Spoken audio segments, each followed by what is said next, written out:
God's morning po mga kapatid. Muli, today is a blessed Sunday. No? At ngayon po ay June 23. At muli sa ating daily devotion, tayo po ay tutungo sa Beatitude. No? Ito po ay ang kauna-unahang Beatitude mula po sa Matthew 5 verse 3. At pamagatan po natin itong the first beatitude, the promise of blessing. At sa ating pagtalakay na talatang ito, tayo po ay sasamahan ng aking partner para sa pagbabasa at ating paunang panalangin. God's morning mga kapatid, tayo po ay babasa sa Matthew 5 verse 3. Mapalad ang mga taong walang inaasahan kundi ang Diyos sapagkat mapapabilang sila sa kaharian ng langit. Tayo po ay manalangin. Panginoon naming Ama, maraming salamat po sa panibagong araw na ipinagkaloob mo sa amin, Panginoon. Maraming salamat po sa patuloy na paggabay at kalakasan ng katawan na binibigay mo sa bawat isa. Ganon din po, Panginoon, sa kaalaman at knowledge at wisdom na ibibigay mo sa amin upang matutunan ng iyong mga salita upang sa ganon ay ito ang maging gabay namin sa aming buhay, Panginoon. Maraming salamat po. Ganon din po sa pagpapagaling sa mga may sakit na aming mga pinanalangin, Panginoon. Maraming salamat po sa complete healing na ipagkakaloob mo sa bawat isa sa kanila. At sa aming maghapon, Panginoon, samahan mo po ang bawat isa sa amin. Maraming salamat po. Ang lahat po ng ito ay aming tinataas sa pangalan ng iyong anak na si Jesus. Amen. Amen. So, purihin ating Panginoon Diyos at dito sa ating Beatitude, sabi nga sa Amplified Version, blessed means spiritually prosperous, happy to be admired are the poor in spirit, those devoid of spirit arrogance, those who regard themselves as insignificant, for theirs is the kingdom of heaven. Sabi nga, both now and forever. Dito po sa ating pagtalakay ng ating kaunahang beatitude ay may halin tulad natin dito sa mundo natin ngayon na sa gitna ng kaguluhan at patuloy nating paghahanap ng tunay na kaligayahan dito sa mundong ito. Madalas po tayong nadadala sa mga bagay na pansamantala lamang. At naghahanap tayo ng kasiyahan sa mga material na kayamanan at sa tagumpay, pagkilala ng tao. Ngunit ang mga ito ay nag-iiwan lamang ng kawalan at pagkawalang saysay sa mga bagay na ito. Sabi nga, ang ating paksa ngayon, ating binasa mula dito sa Matthew 5 verse 3 ay ang una ko na po nabanggit, ang kauna-unahang beatitude na ipinangaral ng ating Panginoong Jesucristo. Ito po ay isang paalala na ang tunay na kaligayahan, ang tunay na pagpapala ay matatagpuan lamang sa ating Panginoon Diyos. Isang pag-asa na hindi nababagabag ng mga unos ng buhay. Isang pag-asa na nagbibigay ng kapanatagan sa ating puso at sa ating kaluluwa. At dito tuklasin po natin ang katotohanan ito na nagbibigay ng buhay at nagpapalaya sa atin.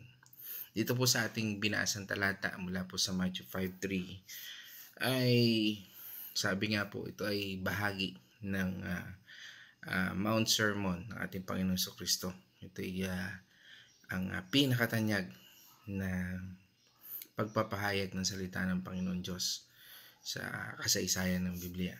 Sa sermon na ito, inilahad ng ating Panginoong Hesus ang kanyang pag-aaral tungkol sa kaharian ng ating Panginoon Diyos. Isang kaharian na hindi batay sa kapangyarihan ng tao o sa material na kayamanan, kundi sa pagmamahal, katarungan, at pagpapakumbaba. Ang Beatitudes kung saan ay nabibilang, no, ang talatang ito na ating binasa ay naglalarawan ng katangian ng mga taong napapabilang sa kaharian ng ating Panginoon Diyos. Hindi ito mga panuntunan na dapat nating sundin upang makamit ang pagpapala, kundi mga paglalarawan ng mga taong may puso na handang tanggapin ang kalooban ng ating Panginoon Diyos. Ang pagiging walang inaasahan kundi ang ating Panginoon Diyos ay hindi isang bagay na ginawa natin upang makamit ang mga pagpapalang ito, kundi isang resulta ng pagiging nasa tamang relasyon ng ating Panginoon Diyos. Isang relasyon na puno ng pagtitiwala, pagsunod at pag-ibig. Ang taong may mga ganitong puso ay handang ibigay ang kanilang buong pag-asa sa Diyos. Alam nilang ang ating Panginoon Diyos ang siyang nagbibigay ng tunay na seguridad at kagalakan. Dito po sa ating kontekstong ito ay tunghayan natin sa kultura po ng Hudyo noong panahon ng ating Panginoong Hesus, ang pagiging mahirap sa espiritu, isang katumbas ng salin na walang inaasahan kundi ang Diyos, so foreign spirit, no, ay hindi isang pagkondena sa kahirapan, no, kundi isang pagpapakilala sa pagiging makasalanan at ang pangailangan ng pagkaawa ng ating Panginoon Diyos. Yung po yung tinutukoy dito, no? Blessed are the poor in spirit, no? Ito po ay isang pagtanggap ng katotohanan ng ating kaligtasan ay hindi nakasalalay sa ating sariling mga kakayahan, kundi sa grasya ng ating Panginoon Diyos. Tunghayan po natin yung ang kahalagahan ng pag-asa sa Diyos. Bakit nga po ba mahalaga ang pag-asa sa ating Panginoon Diyos? Ang talatang ito na nagpapakita ng pangunahing katotohanan ng pananampalataya ng ating pagiging Kristiyano o tagasunod ng ating Panginoong Kristo. Sabi nga, ang pag-asa na ang Diyos lamang ang tunay na nagdudulot ng tunay na kaligayahan at pagpapala ay hindi nangangahulugan ng pagiging tamad o hindi pagsisikap sa buhay, kundi ang pagkilala na ang Diyos ang pinagmulan ng lahat ng mabubuti, na lahat ng ating o anumang meron tayo na nakapagbibigay ligaya sa atin. No, ang lahat ng ating pag-asa ay nakasalalay sa Kanya, hindi sa material na bagay o sa sarili nating kakayahan. Sabi nga po, ang pagiging mapalad ay hindi lamang pansamantalang kaligayahan, kundi ang pangako ng buhay na walang hanggan sa kaharian ng langit. Sabi nga, ito yung gantimpala. Ito ang ultimate reward para sa mga taong naglalagay ng kanilang tiwala sa Diyos. Sabi nga, hindi ito ibig sabihin pagtalikod natin sa ating mga ginagawa. Pwede ka pa rin maging driver, pwede ka pa rin maging inhenyero, pwede ka pa rin maging doktor, pwede ka pa rin maging abogado. Pero isalalay natin ito sa ating Panginoon Diyos. Ang buhay na merong integridad at dignidad sa pananampalataya natin. Pwede tayong maging ina, pwede tayong maging ama, pwede tayong maging karpintero, ano pa man ang ating mga ginagawa. Estudyante. Subalit, tanong, yan ba ay nakasalalay o nakatuon sa ating Panginoon? Ang walang inaasahan kundi ang Diyos na praise na ito ay madalas na inuugnay sa pagpapakumbaba. Ang mga taong may ganitong puso ay nakakaunawa na ang kanilang limitasyon ay ang pag-asa sa Diyos sa lahat ng bagay na kanilang ginagawa. Hindi sila nagmamalaki o nagtitiwala sa kanilang kakayahan.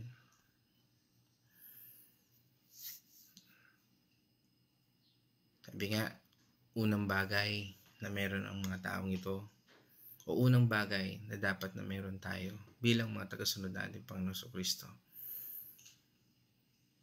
na ang lahat ng pag-asa, no, o lahat ng bagay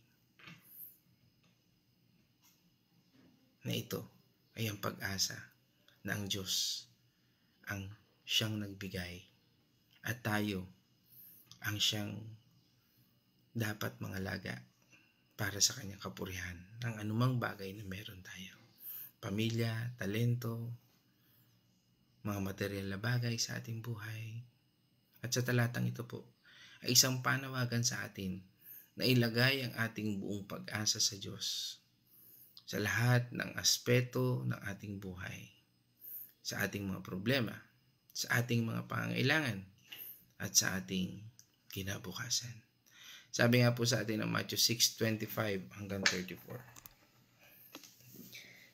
Kaya't sinasabi ko sa inyo, huwag kayong mabalisa tungkol sa inyong kakainin at sa inyong iinumin, upang kayo mabuhay o kaya'y tungkol sa susuotin ng inyong katawan.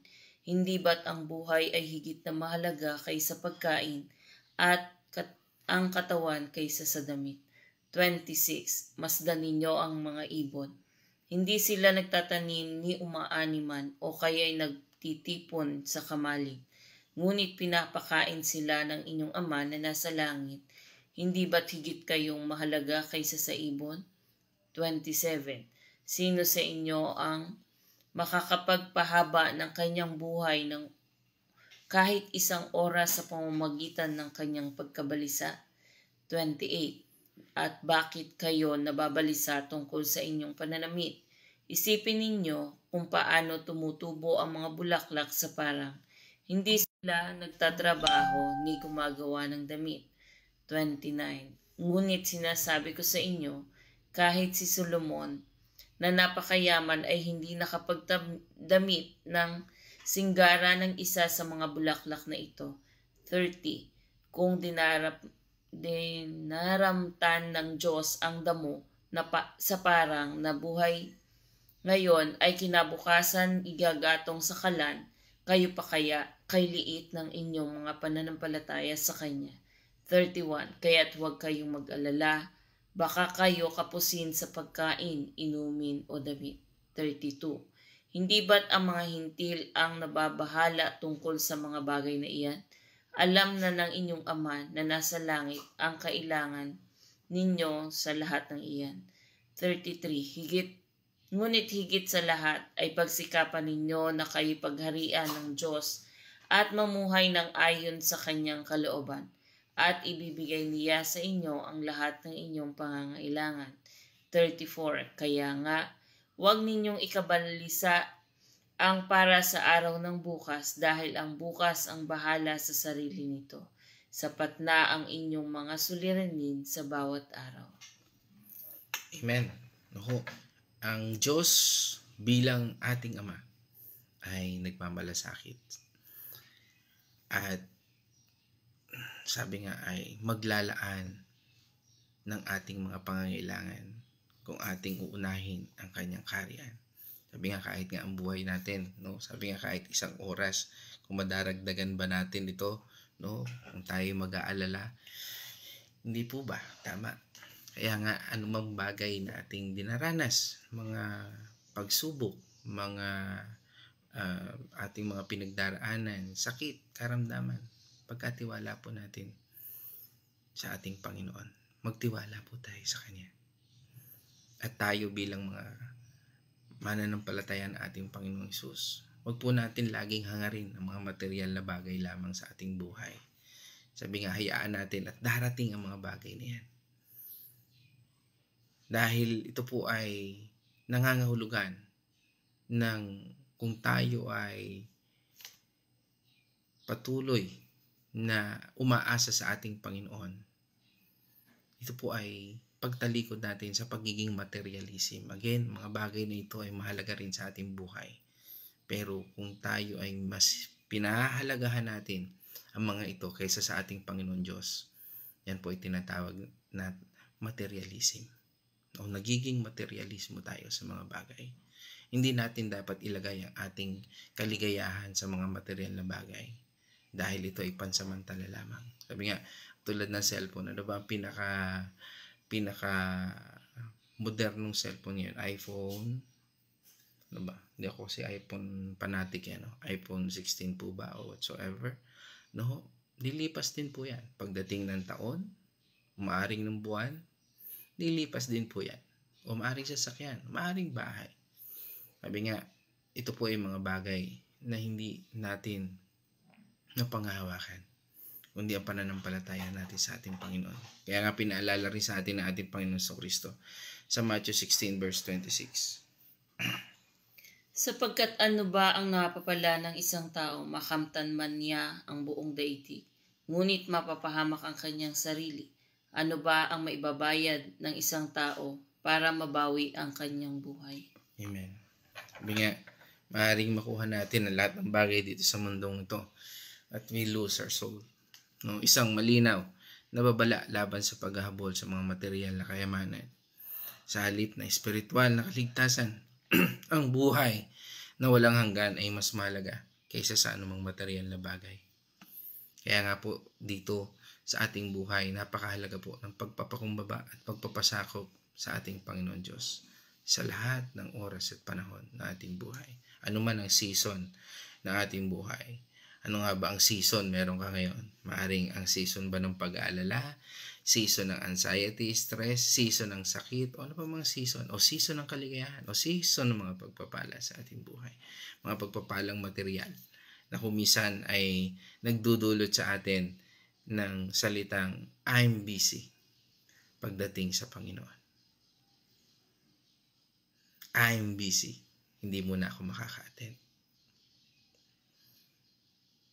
Ang pagpapakumbaba ay isang mahalagang katangian na dapat natin taglayin bilang mga Kristiyano. Ang pagpapakumbaba na kailangan natin ng Diyos sa lahat ng season ng ating buhay. Sa lahat ng panahon na meron tayo. Maging tayo man ay nasa rurok na ating tagumpay, pagdurusa, o namang season meron sa atin. Maging season 1, season 11 man yan. Dapat tayong maging handang magpasakop sa kalooban ng Diyos at tanggapin ang kanyang plano para sa ating buhay. Sabi nga sa atin ng Isaiah 66 verse 2. Sa lahat ng bagay ay may likha, kaya ako ang may-ari ng lahat ng ito. Akong nalulugod sa mga taong nagpapakumbaba at nagsisisi. Sa mga taong may takot at utos ko'y sumusunod. Amen. Nilikha ng Panginoon Diyos ang tao upang pangalagaan ang lahat ng kanyang ginawa. His creation. Hindi upang sambahin natin. At dito sa Isaiah 66 verse 2, pinapakita po dito ang kadakilaan ng Diyos at ang ating pagiging maliit sa harap ng ating Panginoon Diyos. Ito ay isang paalala na dapat tayong maging mapagkumbaba sa harapan ng Diyos. Sabi nga rin po sa atin ng 1 Peter 5 verse 6. Sandali po. 1 Peter 5 verse 6.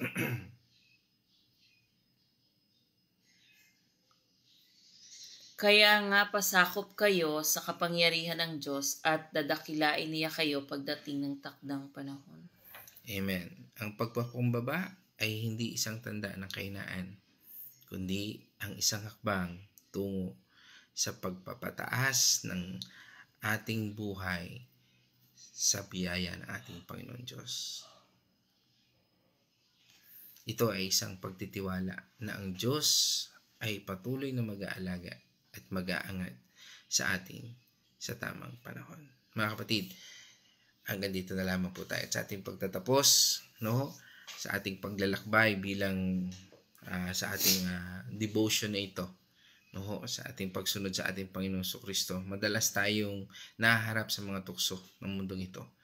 Ang tukso ng materialismo, ang pagmamataas at pag-asa sa ating sariling kakayahan.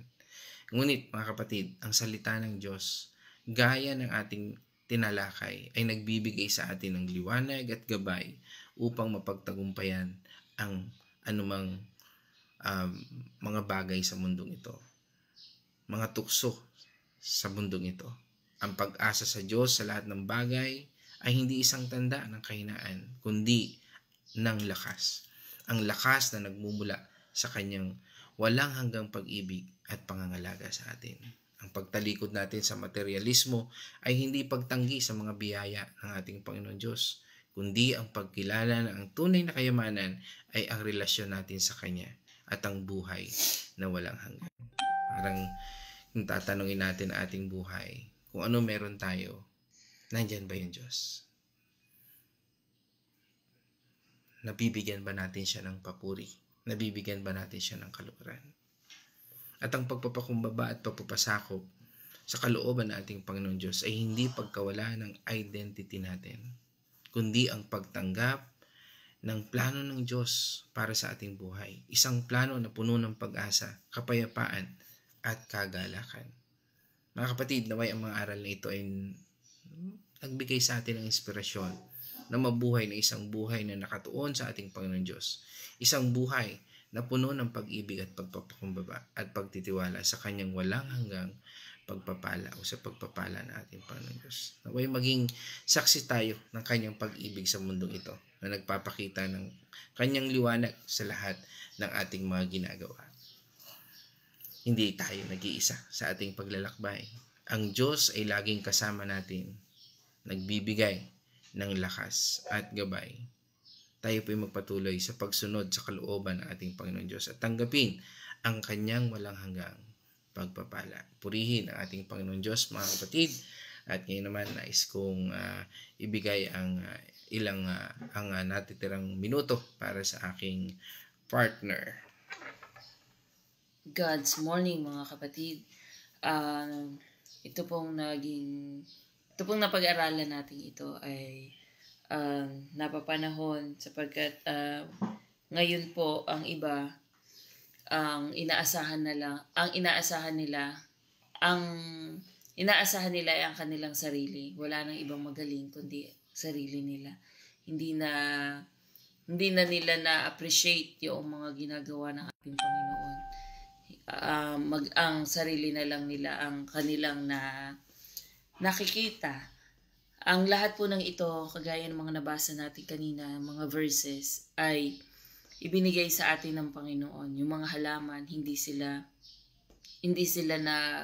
nag-aalala para sa kanilang kinabukasan kung sila matutuyo o hindi. Ang Panginoon na nag-aalaga sa kanila.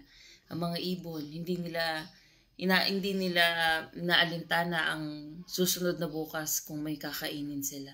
Sapagkat ang Panginoon din na nagbibigay sa kanila ng pagkain. Tayo pa kaya mga tao ang hindi bibigyan ng Panginoon. Sapagkat tayo ay nilikha ng ating Panginoon na sa pamamagitan ng Kanyang kamay at hiningihan niya mismo tayo.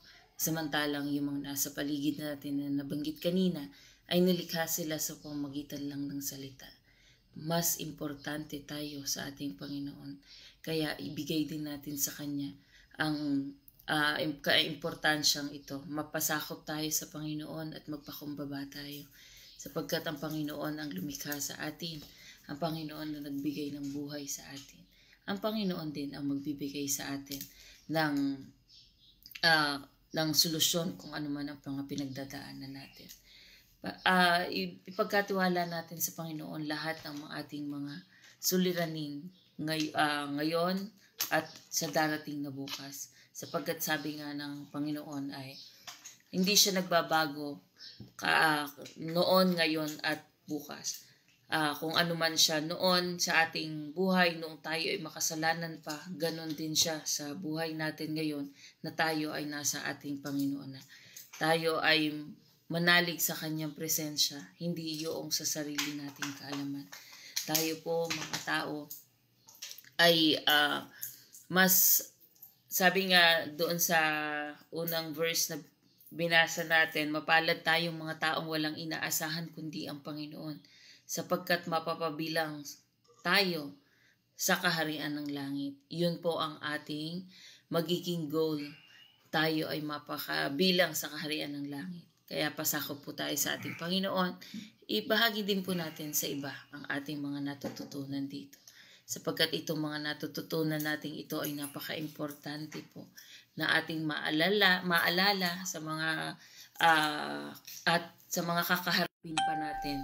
Kaya nga po tayo nag-aaral ng salita ng ating Panginoon upang maging gabay, upang maging pattern natin ang ating mga character na sa Biblia na mga nauna na sa atin. Yung pong mga paalala ng ating mga apostol, lalo na po si Apostol Pablo, na talagang kahit nakakulong siya yung mga tao ang inaalala niya na nasa labas. Yung mga kaligtasan ng mga taong mga mahal niya, at saka yung mga hindi pa nakakakilala sa Panginoon ang inaalala niya. Kaya po tayo ay patuloy na manahan sa presensya ng ating Panginoon at kailanman ay hindi niya tayo pababayaan. Maraming salamat po. Mag-ingat po tayong lahat. Amen. Praise God. Okay, so dahil dyan, tayo po ibatiin naman natin ang ating mga kapatid online. No? At ito ay pinangunahan po tayo ni Ate Cindy. Batiin natin kaagad ang kanyang buong angkan. No? Mula po dyan sa Pampanga.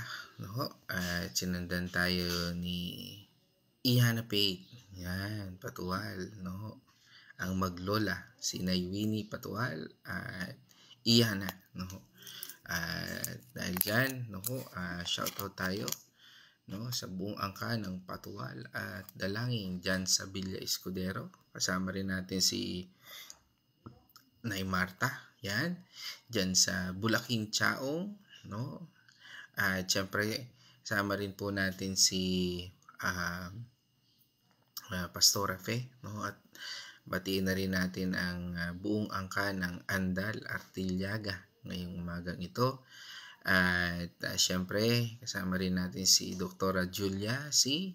At batiin din natin ang kanyang buong angkan. No? At yan, sila Sir Dodong, Johan, si Kerwin, Jansen, no? At ang buong pamilya. Yan. At ganoon din si Nanay Edna, no? Ang angkan ng Liliw Laguna, ang Arosena family, at syempre ang aking brother Arthur, yan, ang buong Tanyo, angkan ng Tanyo, no, dyan sa San Pablo Carmelite, at syempre sa Iloilo, no, yan. At ganoon din si Kuya George Pios ng Bacolod, no, batiin na rin natin ang kanilang buong angkan, yan. At ganun din, syempre, ang may bahay ni Brother Arthur, si Ate Carmeline, at batiin na rin natin ang Azucena at Tanyo clan. Yan. At syempre, ang aking kapatid, batiin din natin ang angkan ni Caroline Mercado mula dyan sa Santa Rosa, Laguna. Getgano Mercado Chipong yan clan. Yan.